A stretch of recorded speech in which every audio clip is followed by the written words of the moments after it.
This video will tell you everything that you need to know about the official Orthodox Jewish conversion program of the State of Israel, under the Rabbinut of Israel.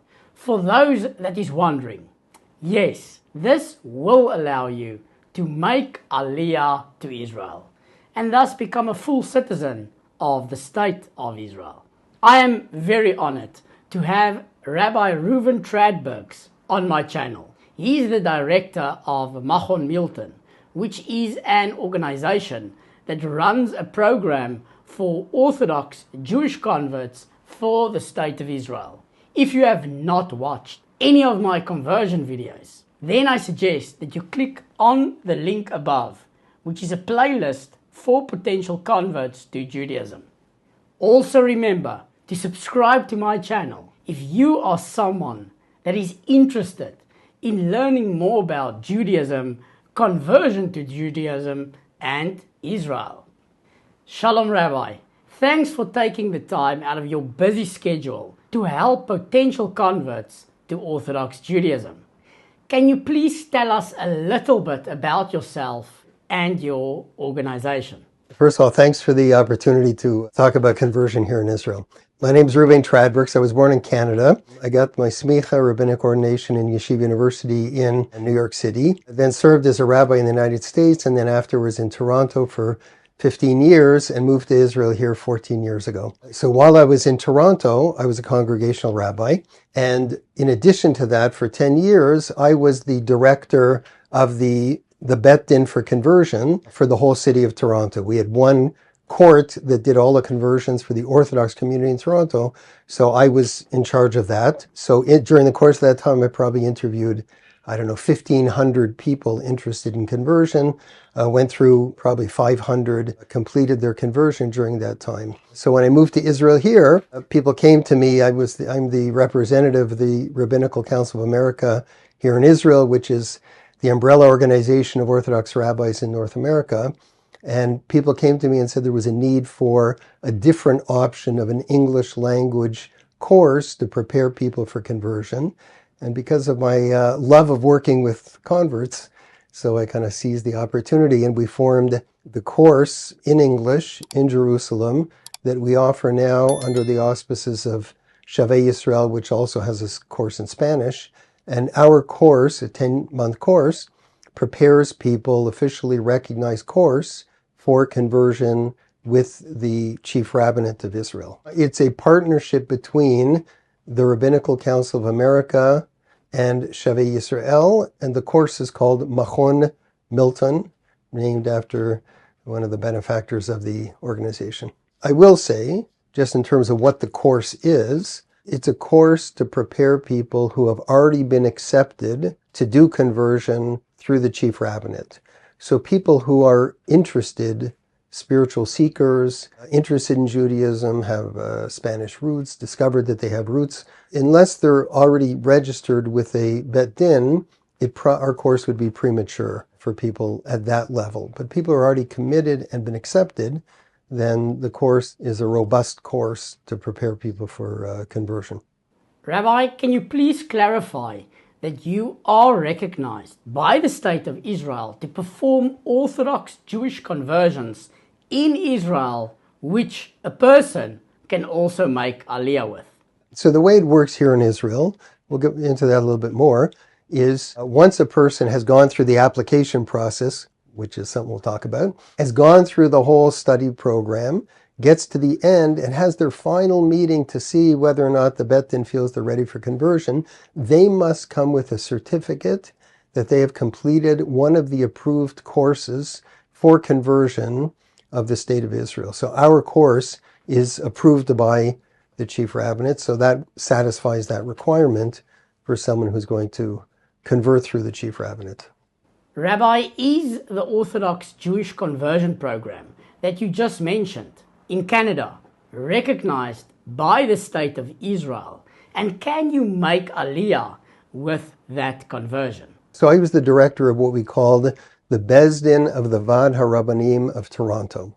So in Toronto, there was the Vad HaRabbanim is the organization of all the Orthodox rabbis. They're all members. And there was an agreement amongst the rabbis that no one would do conversions privately, that they would all send all the conversions to one Bezdin, one Bet Din, one court that featured the leading rabbis of the city. The chief Sephardic rabbi, the Rav of Agudat Yisrael, the Rav of Chabad. So as a result of that, so the Bet Din, the Rabbanut here in the state of Israel, recognized that's the official Bet Din of Toronto, which is one of the great Jewish cities of the world. So that would be accepted without question by the chief rabbinate here in Israel. Rabbi, can you explain the Jewish conversion process to Orthodox Judaism here in Israel? There's two parts to the conversion process in Israel. The spiritual part, which is the same as anywhere, and then the kind of bureaucratic part. So the spiritual part is the same as conversion, Orthodox conversion anywhere in the world. A person who wants to convert has to commit themselves to Jewish belief, in other words, a belief in God, that God is involved in the world, that he commanded us through the mitzvot of the Torah, and that he rewards and punishes for doing things properly or improperly.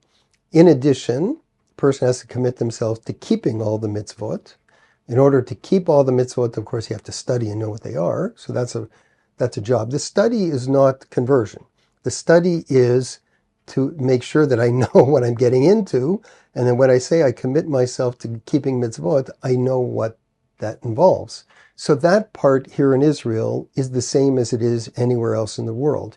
The Bet Din will tell a person, when you are committed to mitzvot, keeping all of the commandments, you've been doing it for an extended period of time, you know what you're committing yourself to, you know the laws of Shabbat, the Sabbath, you know the laws of keeping kosher, you know daily prayer, then we'll be prepared to have you complete your conversion. So that part of it is similar to anywhere else in the world. Now, if you realize that you are not yet at this high level in your Jewish learning, then I suggest that you click on the playlist link above called Practical Judaism, where these laws are explained in many videos that I have already made.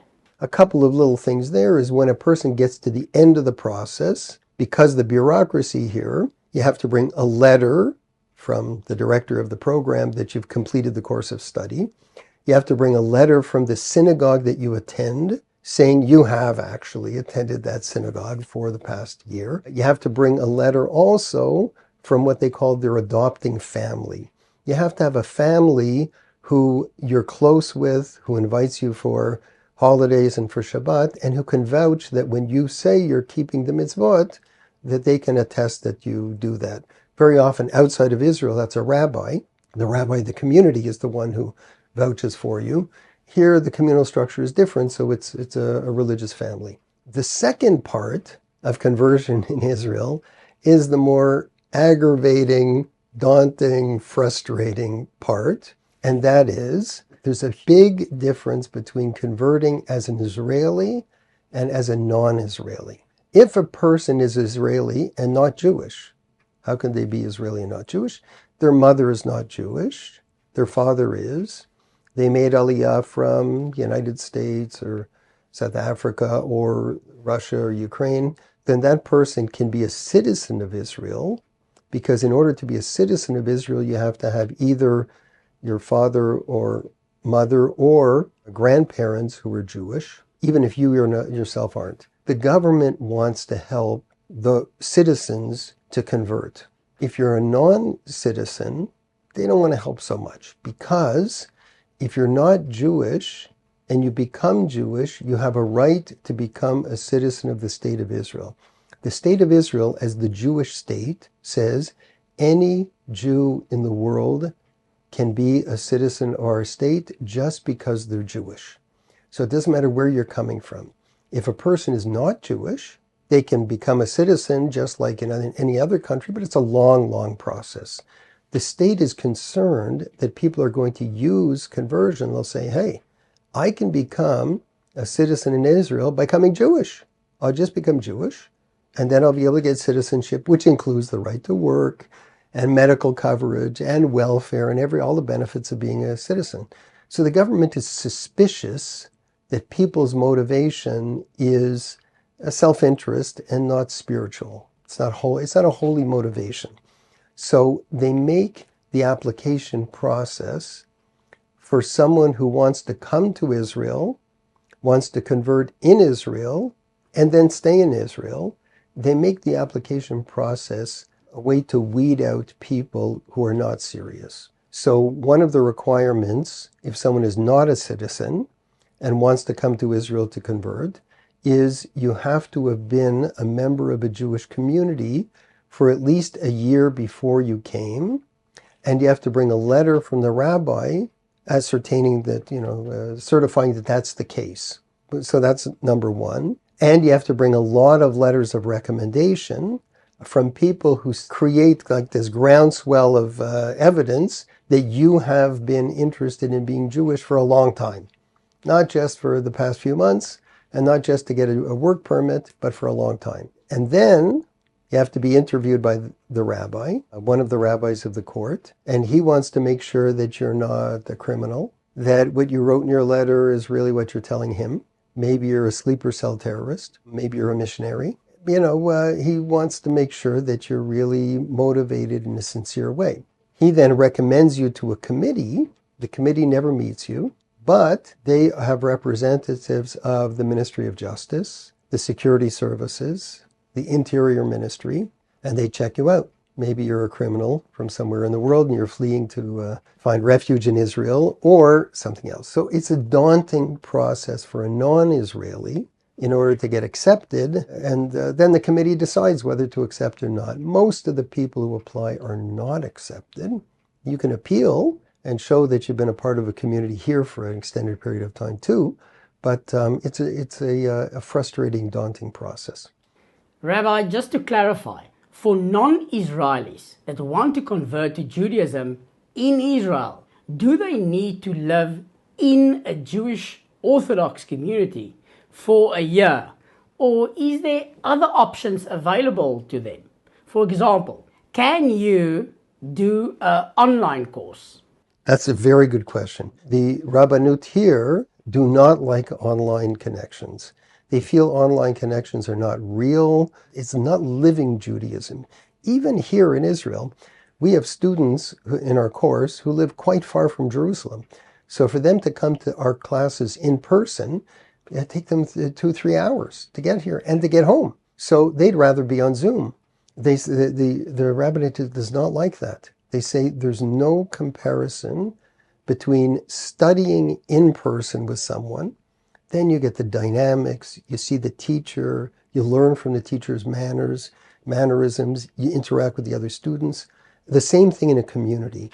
If you're connected to a community through Zoom, I was just speaking to someone recently, they said, I watch services on Zoom because, it's more comfortable.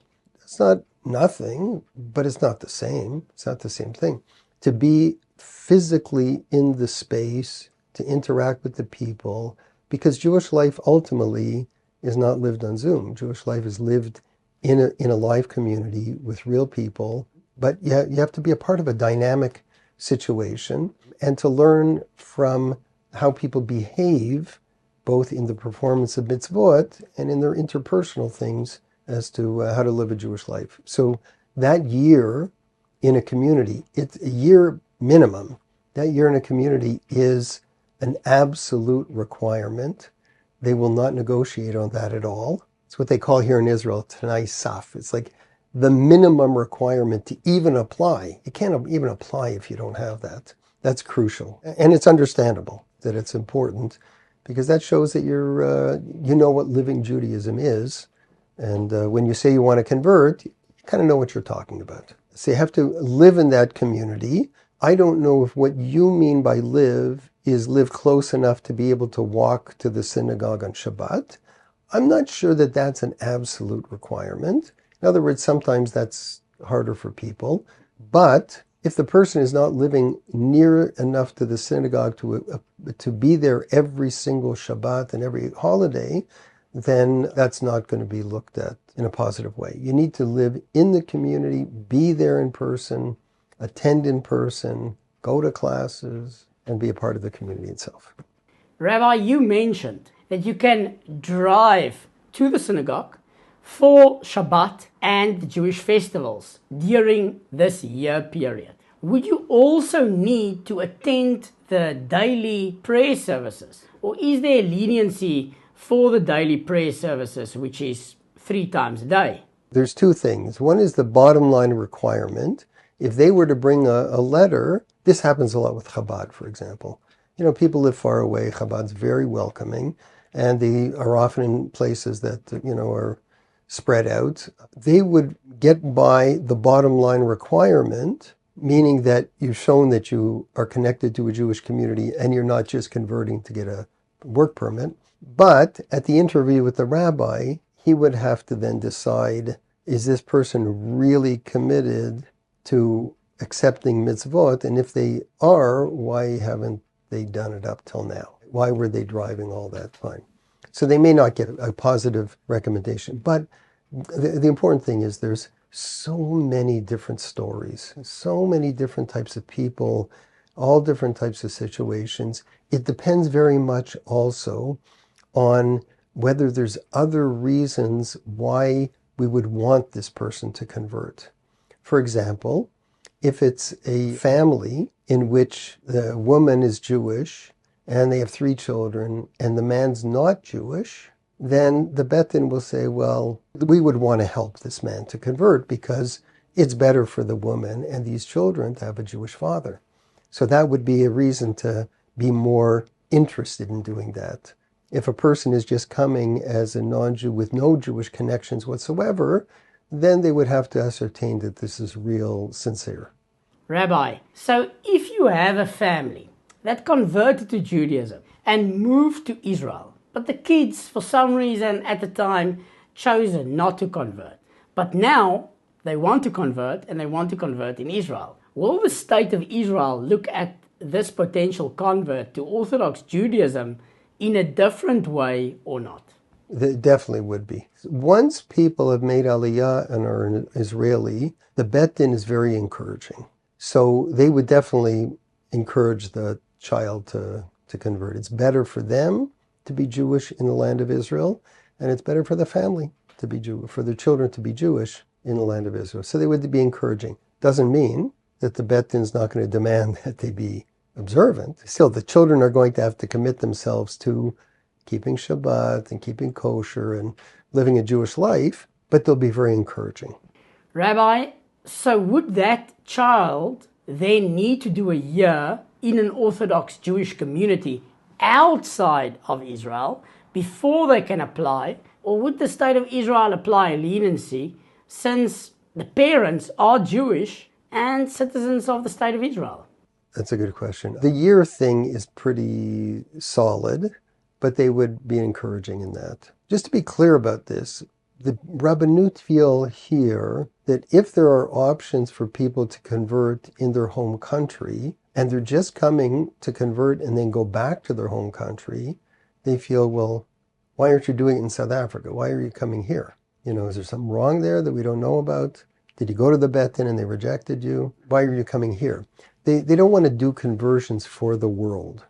They want to do conversions for people who want to live in Israel and to be a part of the community here. Certainly if a person came from a place that doesn't have a Jewish community, India, let's say, India is a huge country. You can imagine that in India, there are a fair number, even if it's a minuscule percentage of the population, that's a large number of people who would be interested in Judaism. But except in a few very small places, there's really no Jewish infrastructure there at all. If a person said, I want to come to Israel and go back to India and live the rest of my life there, they would not, the Rabbanut's not interested in doing that.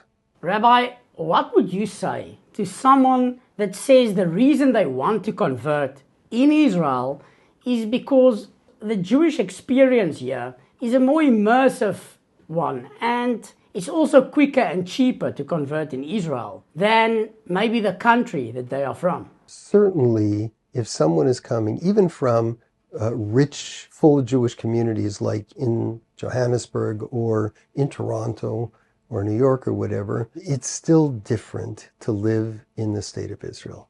Shabbat and Chagim, holidays and everything. It's very different here. It's a full life.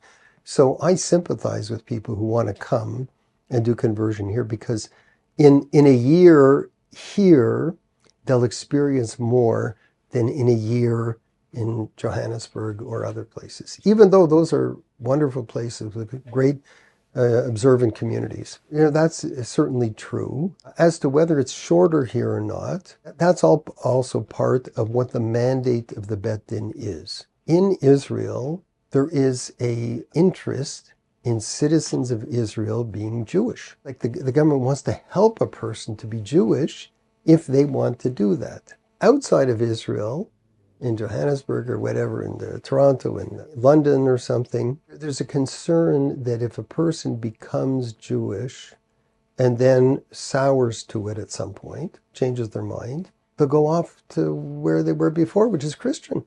In other words, they won't live a Jewish life. It's you're all in or you're all out. So there's a concern, very conservative view. In other words, very careful view of accepting people. So I know in Toronto also, for a person to convert in 1 year was rare. Again, people are coming from different backgrounds. I remember one day we were in the Bet Din. I would type up the, who's coming in, and the people who are coming in for meetings with the Bet Din to convert to be Jewish are Levine and Goldberg and Greenberg and Cohen, because they all had a non-Jewish mother and a Jewish, but they'd grown up Jewish their whole life. They'd had Passover Seders, and they'd fasted on Yom Kippur, but according to Jewish law, they weren't Jewish. So that the Bet Din's always going to treat that differently, because that's a different thing. But you're correct. The norm outside of Israel is that the conversion process is multiple years to learn, to be integrated, to have your Judaism be part of you, just like part of your, the flow of the blood in your body is your Judaism. It's just part of you. Whereas here in Israel, the assumption is, because you're in a completely Jewish milieu all the time, that they want to help you and shorten the process. So even though for many of our students who are coming from outside of Israel, by the time they get through the application process, it's 6 months or 9 months or a year, and then they do a year of the process. So it turns into 2 years anyway. But in theory, it could be 1 year. You're right. It is shorter here because of the interest to help people to be Jewish as a state interest. It's good for the people. Rabbi, how long does it take to convert to Orthodox Judaism here in Israel? What is the official time? For people coming from outside of Israel, once they've been accepted, they must take the entire full course, which is officially 400 hours. That's a lot, 400 hours. And that course takes a year. So it will be a year from the acceptance until they can go back to the Bet Din for the final meeting. So that's not a year. That's the time it takes to get accepted, and then the time once you get to the end till the actual conversion happens. That's never going to be less than a year and a half. For Israelis, it's a little different, because Israel has people that are coming from all around the world. So a person has a Reform conversion or a conservative conversion. We have a number in our course that have previous conversions. So they already have a strong background.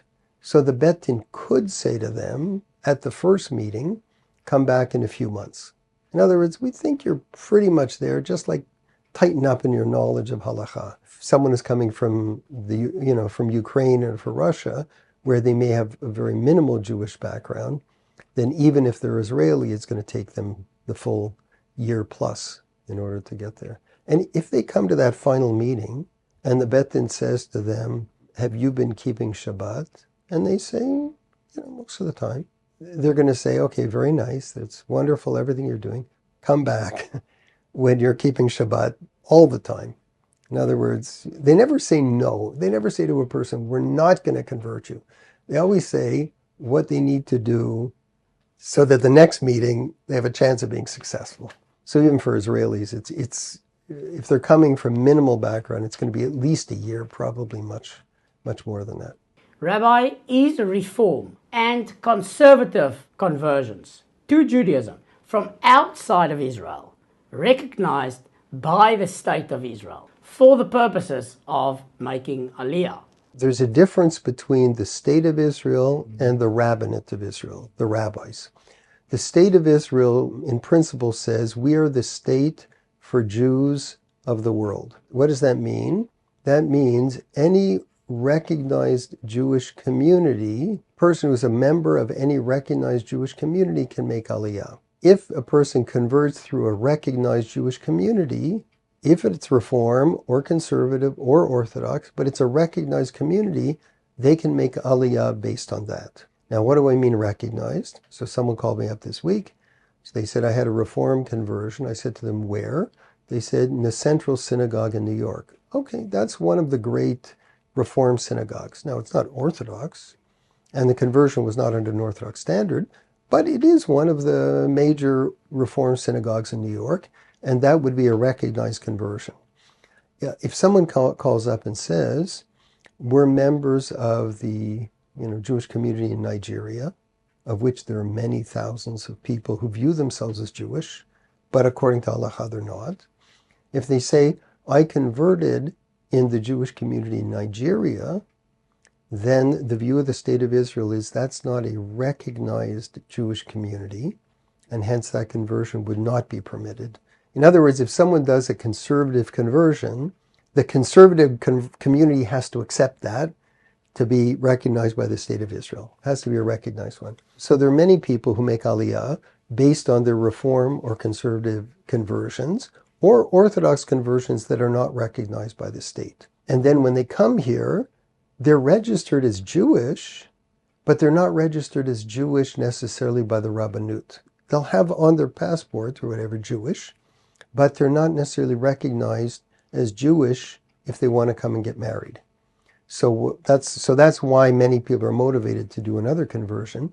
Anyone who's done a Reform or conservative conversion and then decides to make Aliyah, they're like the super converts. In other words, they're very deeply committed people. If they want to make Aliyah and live in Israel, they're strongly committed people. It's not unusual for them to come to Israel and say, I actually want to be more observant now, because they're already highly motivated converts, because they're moving to Israel. That's a pretty dramatic step.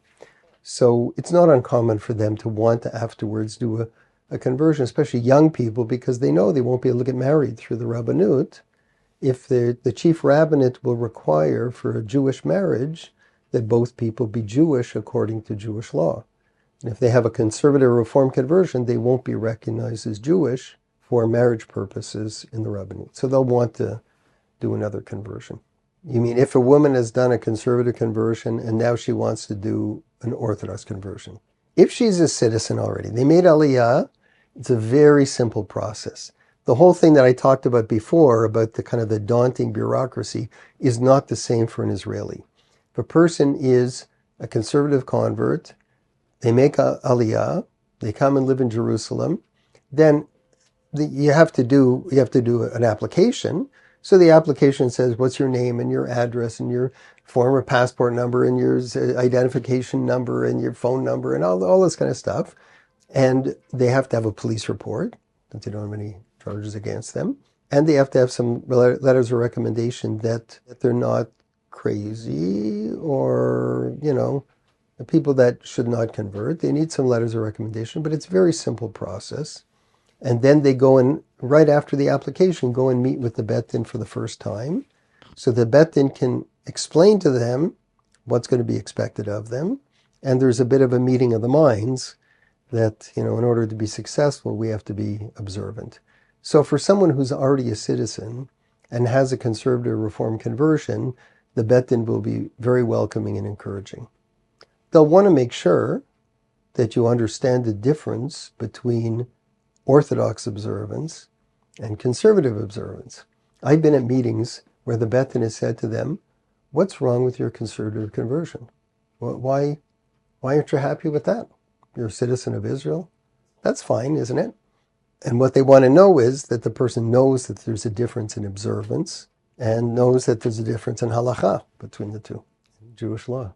Rabbi, and what would be the process if this Reform convert is not an Israeli citizen, but is married to an Israeli citizen?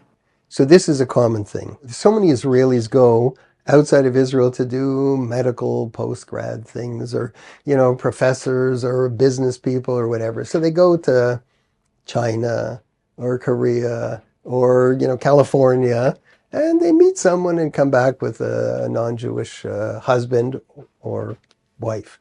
That's common. So if a person is married civilly to a non-Jew outside of the land of Israel, when they come back to Israel, they would be able to apply for permanent residency for their spouse. Their spouse is not given citizenship right away. They're given permanent residency. Once a person becomes a permanent resident of Israel, they may not apply for conversion for 1 year. They have to wait an entire year. That's the similar thing that you have. You have to be a part of a community for at least a year. After a year, they can apply for conversion, and then it's not a hard process to be accepted. Because at that point, if the government's worried that you want to become Jewish to get citizenship, you have the right to live here as long as you want. In other words, you don't need citizenship to live in Israel. You have permanent residency. So that would be not so daunting. Again, when I say not so daunting, I'm talking about the application. The process of conversion does not change for anyone. A person has to commit themselves to keeping Shabbat, the Sabbath, keeping kosher, daily prayer, and to living as a Jew. So that's going to be the same for everyone. You have to get to that point. But Rabbi, why would the rabbinate not speed up the process for them in such a case? They are married after all, and thus will be living together, and in so doing, unfortunately, transgress many laws of the Torah, like Nidah, Yehud, and the law of not living with a non-Jewish husband or wife, just to name a few. Basically, they are living in a sin every single day of their life. So why not speed up the process for them? That's a very good question. I think the motivation is the same, to see that this is not just a flash in the pan. In the United States, this happened all the time, that people would do, I don't know if it happened in South Africa, but people would do marriages in order to allow someone to immigrate to the United States. So they would do marriages. They never had any intention to live together, never had any interest to live together, but they would do a civil marriage, and then the person could get citizenship, and then they helped someone rescue someone from Poland or Germany before the war, save their life. So that happens. It could very well happen here as well. When a person applies for the permanent status and says, we got married in California and now we're here and I would like my wife to, a permanent resident, they interview the couple separately to see whether they're lying. And they'll say to her, what color's his toothbrush? Or, what time does he get up in the morning? To see whether or not they're doing the same thing that people did in the United States, just a fake marriage, to give someone a chance to live in Israel, to help someone out who is wants to come and live in Israel. So I think the year is to ascertain that the couple are really a couple, they're really staying together. And if that's the case, then we want to help you. But your question as to, well, don't you want to help this poor guy who's married to a non-Jewish woman live according to halakha and have her be Jewish? That's a good point. But I guess they sacrifice that in the interest of protecting the citizenship of Israel, I guess. Rabbi, who will be rejected or have problems to convert to Orthodox Judaism here in Israel? If a person comes to convert and they're a missionary, they will not be accepted. Unfortunately, in the past couple of years, there have been a couple of quite celebrated cases in which someone portrayed themselves as being a religious person, lived a completely religious life, and were kind of like he said himself, I want to be a part of the Orthodox community so that when the Messiah comes back, I'll be able to bring all these people to his belief in him. So, in other words, he was willing to live for 10 years as a private kind of Christian in living a completely Jewish life. So those cases have caused damage. So because of those cases, anyone who's coming from a strong Christian background, who left Christianity and has now decided that Judaism is the truth, and has moved to Israel here, perhaps having done a different conversion, there's going to be suspicion about the Christian thing. How do we know that you're not trying to become Jewish in order to infiltrate and convert people? If a person is a citizen, still there's going to be a reluctance. If they are coming from a Christian background, they're going to have to establish that they're not interested in missionizing. Even though we know that's a very small percentage of people who want to convert have these nefarious kind of purposes. Nonetheless, the government is very cautious about that. If you are one of those people that still believe that Jesus, whose real name was Yeshua, is or was the Jewish Messiah, then you can watch the video that I will link for you above. It might just rock your little world. If a person is Muslim, it's going to be harder as well. Because if they're coming from Lebanon, Iran, Indonesia, Muslim countries, there's going to be some suspicion. Why do you want to convert? And is there perhaps, a terrorist infiltration that you're trying? The Jewish community is so welcoming that it's a sitting duck for people to try and infiltrate, to want to make trouble. So those people are going to have trouble in application. Rabbi, who is not eligible for the Jewish Orthodox conversion process here in Israel? If you come to Israel on a work permit, can't. As soon as you're on a work permit, you're not allowed to apply for conversion. So that eliminates a lot of people. If you are on a diplomatic function, I had a fellow call me from the Marines. He was in the Marines. He is not going to be accepted for conversion. Because of security and other types of things, he will not be permitted to convert in Israel. He can go back to America or Belgium, wherever he was from, and convert there, but he will not be able to convert here in Israel. Rabbi, who is then eligible for the Jewish Orthodox conversion process here in Israel? You need to be on a tourist visa or a student visa, but not a volunteer visa, not a work visa, and not part of the diplomatic corps. And also, if you're a permanent resident and you have that visa, then you have to wait a full year after receiving that visa. Those are kind of the technical limitations for a person applying. Rabbi, I heard it can take multiple trips in and out of Israel on a tourist visa to be accepted to convert in Israel. Is that true? For most people coming from Western countries, once you enter Israel, you get a 3-month visa. So you can then apply. The application process, again, if you've organized all your letters of recommendation and your police report and your personal letter saying why you want to convert, and you've been in a community for a year, and you have already, and then you come to Israel as a tourist, and you apply then right away. As soon as you apply, you can get an appointment with the rabbi, one rabbi, who will interview you. Usually that appointment can be made within a couple of weeks. It doesn't take that long. Once he meets with you, he writes a report. All of your file then goes to a committee. That committee meets usually once a month, not in the summer during vacation, not during the holidays, not during Passover. So the once a month is not 12 times a year. It's usually 9 times a year, 8 times a year. And they could have 80 files or 100 files that they're looking at in one meeting. So often the file, even if you've met with the rabbi and your file is forwarded to the committee, they may not see your file this meeting or the next meeting and maybe the third meeting, which means it could be 3 or 4 months after you had your interview that they're still sitting on your file. So then what do? Your visa expired. So once you've had the interview with the rabbi, that is filed with the Interior Ministry, that you are in the official process of applying for conversion. You can then overstay your visa. That's legal then, as long as you're in the process. If they reject you, then you got to get out of the country. You have to leave the country.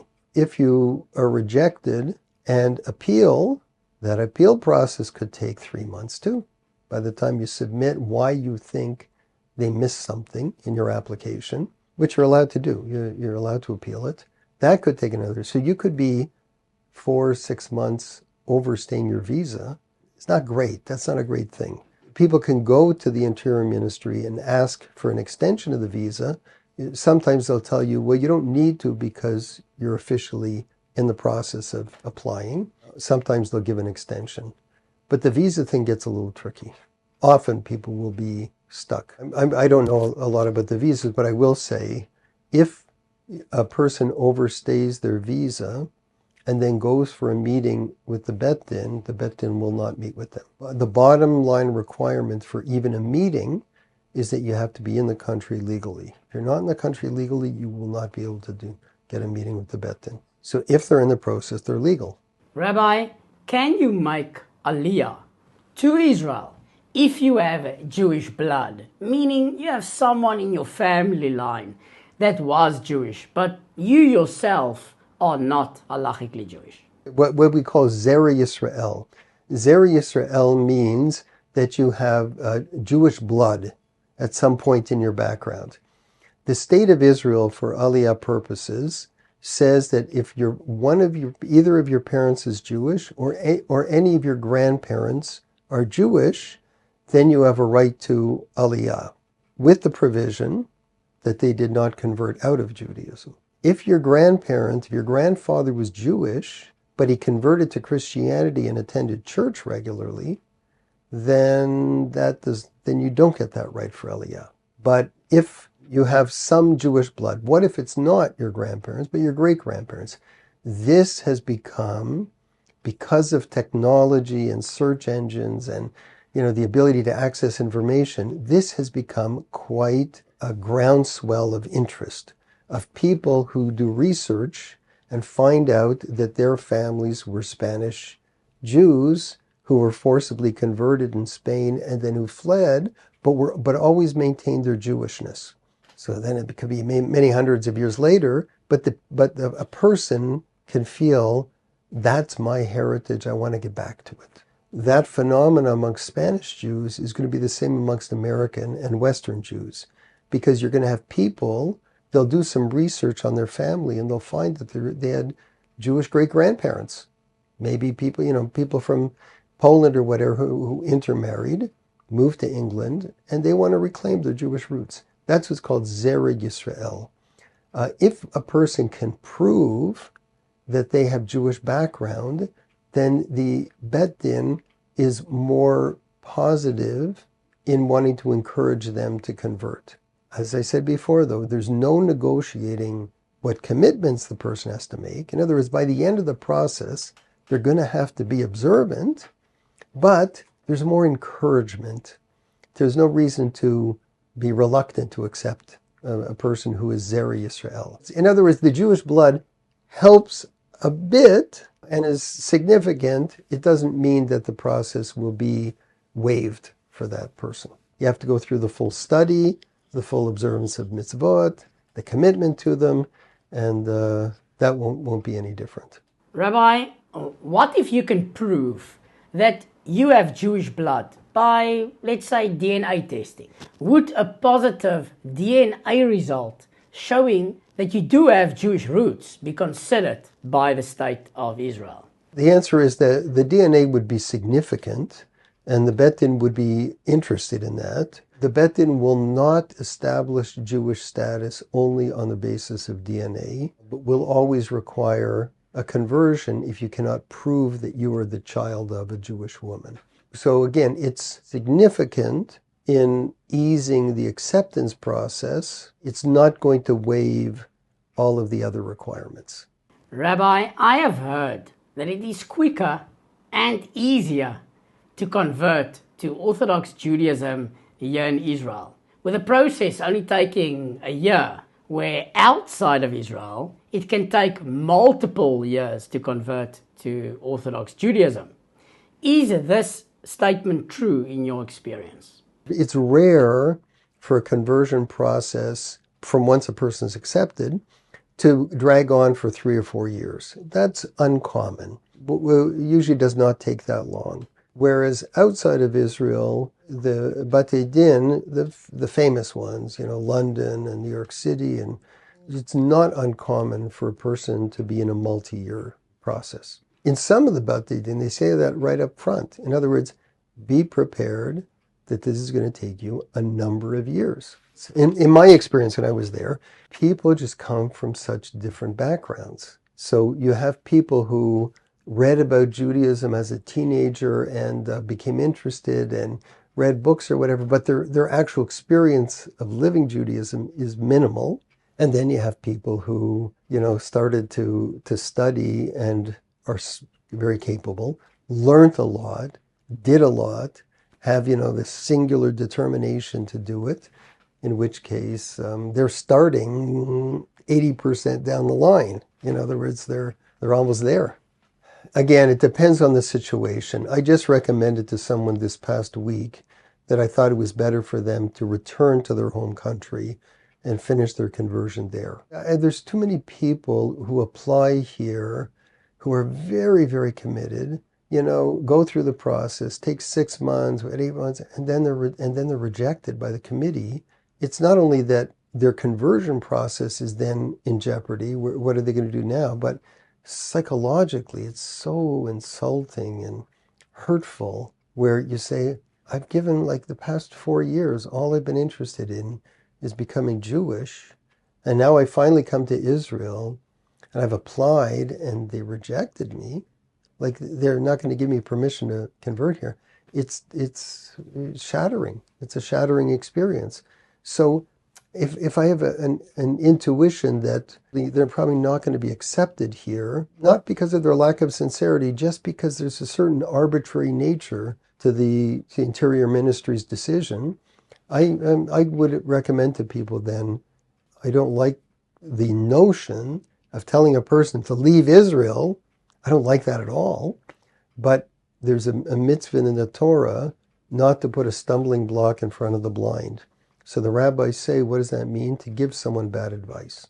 So much as I want the person to stay in Israel, it's not the right thing for them in that situation. So to encourage them to stay here would be bad advice. So I sometimes tell people that it's better to go back, finish the process there, do what's necessary, come back to Israel. What looks like the longer road could turn out to be the shorter road in the end. Rabbi, I have heard that if you serve in the IDF, the Israeli Defense Forces, you can convert in a very short period of time. Is this true? There is a conversion program through the Army. So you go into the Army, you do basic training, you do what's the basic stuff. And then at a certain point, they offer a course for people who are from Olim family, people who were not born in Israel. They have a course called Introduction to Judaism. They call it Nativ, the Jewish path. It's not a conversion course. It's a general course in Judaism that I think is a number of weeks. The soldiers like it because you don't have to do training during that time. In other words, you're not on guard. You're in a classroom, it's air conditioned, it's nice, you're studying about Judaism. So they like to do it. At the end of that course, then they bring up that anyone who is from a non-Jewish mother or who's Jewish, is not Jewish, we're giving you the option. We will have a conversion course, which is, I believe it's a month or 6 weeks. Not a long course, but it's every day, all day. It's like being in yeshiva with Shabbat programs and with intensive study and with people who are religious people. You're given that option. Many of the soldiers, most of the young women who are coming from non-Jewish backgrounds, struggle with deciding, do they want to do this conversion course in the Army, because they know that when they get married, their children will not be Jewish. But on the other hand, they're not necessarily prepared to keep Shabbat in kosher. So it's a big decision for them. But yes, there is that program in the Army. But I will say, you can volunteer for the Army if you're not Israeli, if you're Jewish. You cannot volunteer for the army if you're not Jewish. In other words, if you're not Jewish and have no Jewish status, and you want to go into the army as a volunteer, they will not take you. If you have Jewish status in your family, your father's Jewish, you're not halachically Jewish, but you would have the right for Aliyah, then you can volunteer in what they call Machon, mitnadvei chutz. It's people who are volunteering from outside of Israel. You can do that volunteer. There's thousands that do it every year, but only if, were you to apply for Aliyah, you would be accepted, then you can apply. In other words, you have to have Jewish status in your immediate family. If you have no Jewish status, and you became interested in Judaism as a teenager, and you've been going to Chabad, and then you come to Israel and you're studying in a Chabad place, and you want to now go to the army, they're not going to accept you as a volunteer if you have no Jewish background whatsoever. I mean, Jewish family background. And so that option is not going to be open to you. Rabbi, how much does it cost to convert to Orthodox Judaism here in Israel? So Israel provides the conversion services as a service for its citizens. So it costs zero. The course costs nothing. Going to the Bet Din costs nothing. The mikveh costs nothing. If a man has to have a circumcision, the state pays for it. So a person pays zero. There are some of the courses that charge a little bit if they have special events or whatever, but the whole process costs nothing. That's a commitment the state of Israel has, is that they want to help people to become Jewish, and money should not be a part of it at all. If they're accepted into the program, they don't pay anything. Rabbi, how do you find a rabbi to do the conversion process to Orthodox Judaism here in Israel? Finding a rabbi is very difficult in Israel because the community structures in different places are different. You have some cities in which there are wonderful congregational rabbis who would help. Ranana, Modi'in, Efrat. Those types of communities are built in more of a outside of Israel structure, where the synagogue is the central part of the community. Here in Jerusalem, that does not exist so much. Tel Aviv, not so much too, because people, when it comes to going to synagogue, if you got an empty room in the school next door, that's where we're going to have our synagogue. They don't hire a rabbi. They don't have a rabbi. They don't want a rabbi. And so it's harder to find rabbis to help. So usually what people do is the heads of these courses and the teachers in the courses become your rabbi or mentors. Rabbi, what do you do if you want to convert to Orthodox Judaism, but you have no Jewish community where you live, and thus you cannot meet this minimum requirement that you mentioned of the state of Israel, of living within a Jewish community for a year? What should you do in such a case? So this applies certainly in India, Nigeria, China, where these are massive populations. And because of internet, there's lots of ways to learn about Judaism. And Israel is in the news so much that naturally you'd think in a country of 1 billion people, there are probably some who are interested in Judaism, probably. So if there is no formal Jewish community, the unfortunate answer to the question is it's going to be impossible to convert. No Orthodox court will convert someone if the person is not living in a Jewish community, meaning an Orthodox community with people who keep mitzvot in a full way that we want the convert to keep. It's not just in India and in China, and it's also in America, and it's also in South Africa. If people don't live in the major metropolitan centers, that's just what's happened to the Jewish world. The Jewish world in the past 100 years has concentrated more and more into metropolitan areas. So in the United States, it's Chicago and Miami and New York and Toronto and Montreal. The smaller cities, which used to have Jewish communities, the more committed people move to the bigger cities. It's just what's happened. There's been a population shift. The consequence of that is very, very unfortunate, and that is that the best Jewish communities are very expensive to live in. If someone calls me and says, I've been studying about Judaism and I live in Iowa or I live in Nebraska or something in the United States where there's no Jewish community anywhere near, the only choice is, you're going to have to move somewhere. Even if you've studied a lot about Judaism and you're keeping Jewish practices like Shabbat and kosher and prayer, but you don't live with actual Jewish people with a synagogue, the only way you'll be able to convert is by moving to where there is an active community and being a part of it. That's unfortunate. It's just it's a closed door otherwise. Rabbi, what about the option you mentioned earlier, where you said that you can go to a Chabad house and then get a letter that you were there for a year and then apply in Israel for conversion? Would that be an option for these people? Is it true that the Bet Din does not like Chabad communities? That's not true. What the Bet Din wants to make sure is that you've been part of a vibrant community. What do I mean by vibrant? Sometimes you'll go to a Chabad house and the rabbi keeps Shabbat, but no one else. In other words, there's 25 people there on a Shabbat morning or Friday night, and they have a lovely Shabbat dinner, but everyone gets in their car afterwards and drives home, which, again, is wonderful. It's wonderful that they're coming for a Shabbat dinner. But that's not going to teach you what living in a Jewish community is really about. So some of the Batei Din, they're not so happy about people living in those communities as their Jewish community because there's not enough infrastructure to really live in the fullest way that you can. You can keep mitzvot anywhere. That's true. And you can keep mitzvot in a small, community as well, but it's not rich enough, full enough an experience for some Batei Din. If a person's living in Iowa, cannot attend a synagogue because there isn't one, has to move and says, maybe we'll move to Israel, that's not a good move. Because if he applies as a non-Israeli, he needs to have a year in a community. So he's stuck. He's not going to have that. So he's got to move somewhere as an interim, get that year, at least to be able to apply. This is one of those things in Judaism which is different than Christianity or other religions.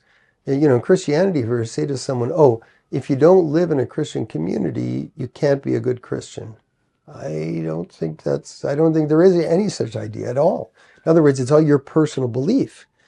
In Judaism, it is personal belief, but it's also being a part of a living Jewish community. That's unique to Judaism, I think. Rabbi, would the state of Israel consider Orthodox Jewish conversions that was done by rabbis that fly in and out of other countries, like India, for example, and let's say they do it in accordance with Jewish law? Would the state of Israel accept such a conversion as valid? If a person converts and commits to all the mitzvot completely, but they don't live in a place in which there's a recognized Jewish community, and they do it in front of 3 responsible religious people, strictly, according to halakha, that would be a good conversion. Public policy is different because there's a distinction between what I would call best practices and halakha.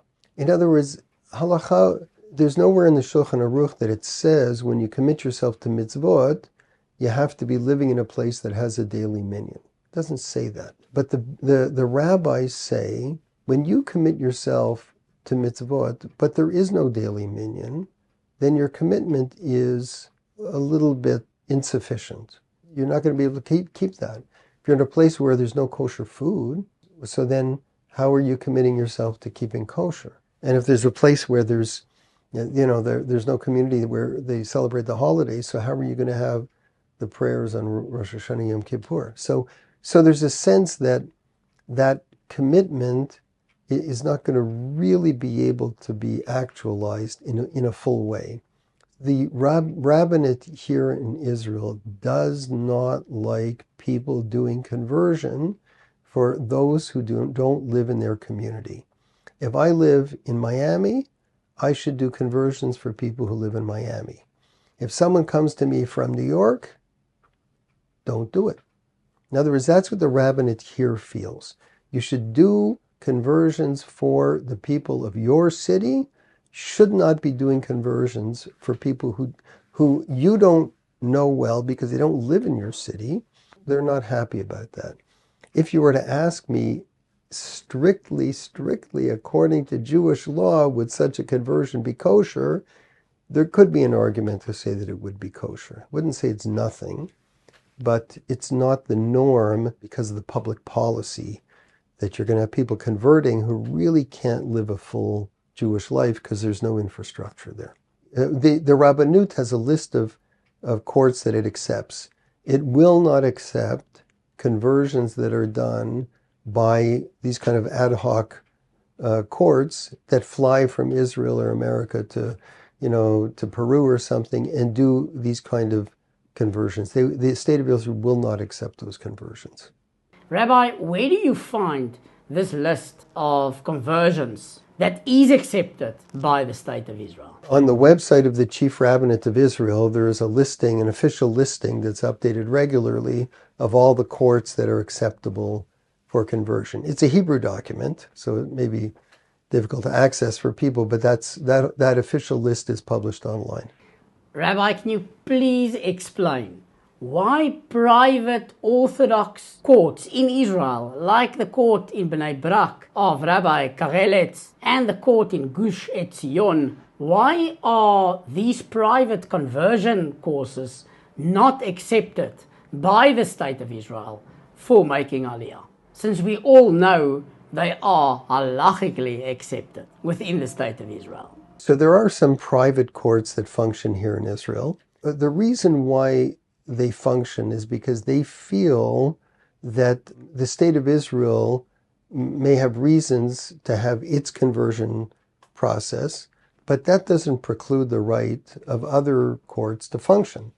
Now, legally, the state has the right to make whatever laws it wants, but those laws don't trump halakha.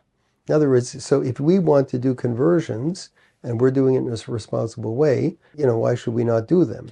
The state of Israel, though, wants to be able to have order out of chaos. They feel to allow private courts to function, not under a national conversion authority, will just lead to chaos and constant questioning of people's conversions. So as a result, the state of Israel says there's one national body that does all conversions for the state of Israel. Those are the ones that are recognized legally. Any other ones are not legally recognized by the state of Israel, even though if a person did a conversion through Rav Karelitz's Bet Din in Bnei Brak and then came to the Rabbanut to do another conversion, the rabbis would say, well, really, you're Jewish already. But in order to get legal status, we'll do another conversion for you. In other words, they recognize the previous conversion as being kosher, but they also recognize that there's a state of Israel and laws, and so you have to do another one. I'll just tell you as an example. I'm on various different rabbinic WhatsApp groups. 75% of the questions are, is this kosher symbol acceptable? Because around the world, lots and lots and lots and lots of people do kosher supervision, and it's hard to know who's who and what's what. The exact same thing existed in conversion 75 years ago, that every local rabbi did conversion, and you didn't really know what level of commitment the people had when they converted. And so there was a move in really most major communities around the world to avoid that. When I ran the Jewish court in Toronto, I got so many questions. This person converted by this rabbi in this small town. This person converted here. I'd get questions from the schools and from the synagogues and just rabbis who were performing marriages. And because everyone was just doing what they wanted in conversion, and it was confusion. It was chaotic. So there was a move to standardize it just to make it easier and better for everyone that, if it went through the Rabbanut Bet Din, you know what that standard is, and you know who the rabbis were, and so you can accept that. So that's part of the reason for the state of Israel as well. When you're dealing with conversions in a country of, 8 million Jews, where there could be lots and lots of thousands of conversions done a year. If you don't have organization, then it's going to be chaotic. So they decided to do everything under one conversion authority, and these private Batei Din really need to be clear with the people, and I think they are, that this is not going to be legally accepted, but it is halachically accepted. So there are a number of such Batei Din that function. There are other ones that function specifically for people because of their legal status can convert, such as people in the diplomatic corps or on work visas, or for whatever reason they can't get the proper visa to be able to convert. They'll say that those courts say visas are important and the state of Israel is important. It's not the halacha. And this person, is being stuck by a bureaucratic thing where really they're very sincere. They should be converting. So they will do those conversions, knowing again that the state won't accept them, but halacha will accept them.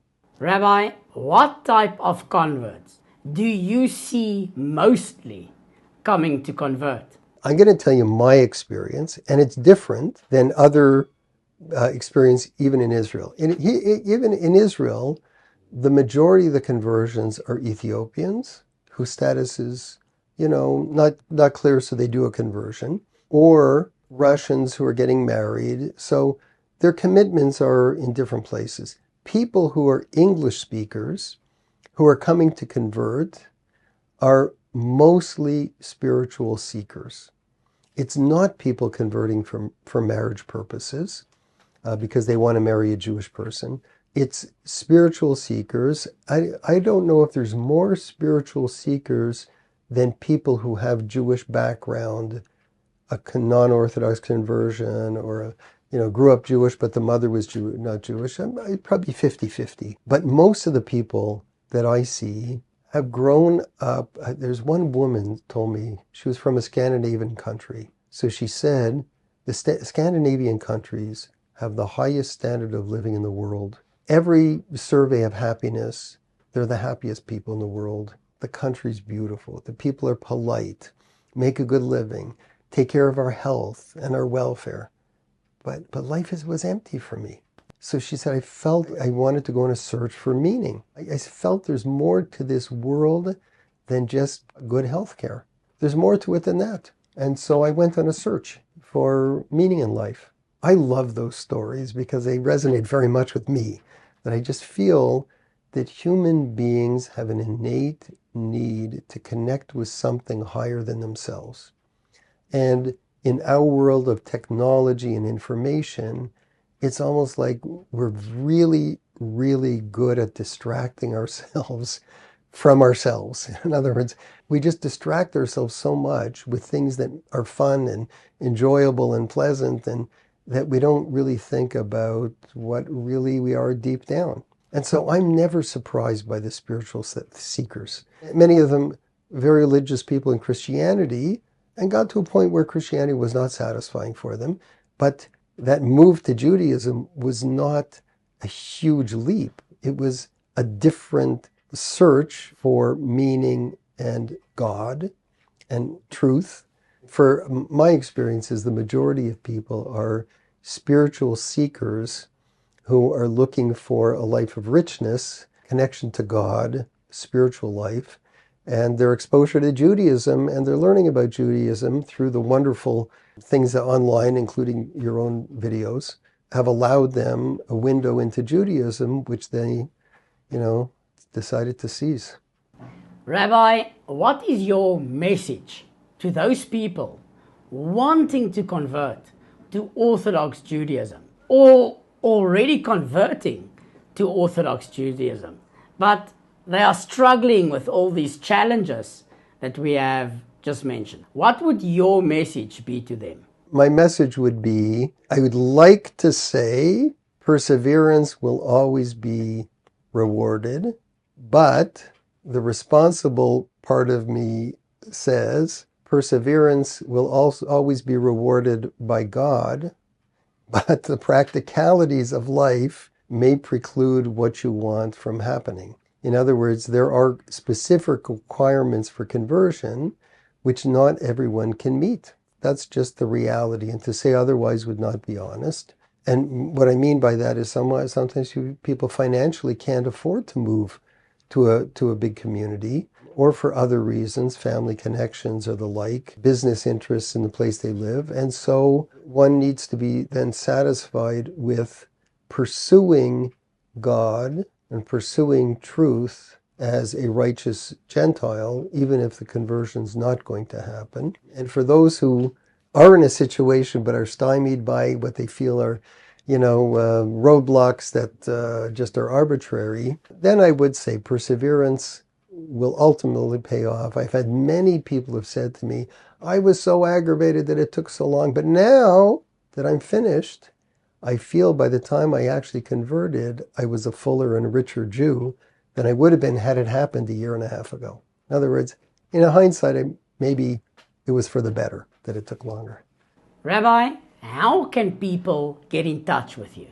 People are welcome to contact me at my email, which is rtradburks@gmail.org. I'm not going to be able to help everyone. I presented kind of the parameters, but if you're in a situation where you feel can connect with the Bet and connect with the Jewish community, and you just need some help with that, I'm happy to help. Sometimes an official Orthodox conversion program to Judaism is not practical for many reasons, as was explained by Rabbi Tradburks in this video. Luckily for all of you, I have already made a video with Rabbi David Benny's son, who does private conversions to Orthodox Judaism for the Beit Din of Gush Etzion, which is recognized by most rabbis in Israel, as was explained in this video, but it is not recognized by the state of Israel for the purposes of making Aliyah. I will put a link to that video for you above for those that is interested. If you want a breakdown of the entire conversion process to Orthodox Judaism from the start to the finish, then you should definitely watch this video next. Also remember to like this video and leave a comment if this video benefited you in any way. Yom Tov.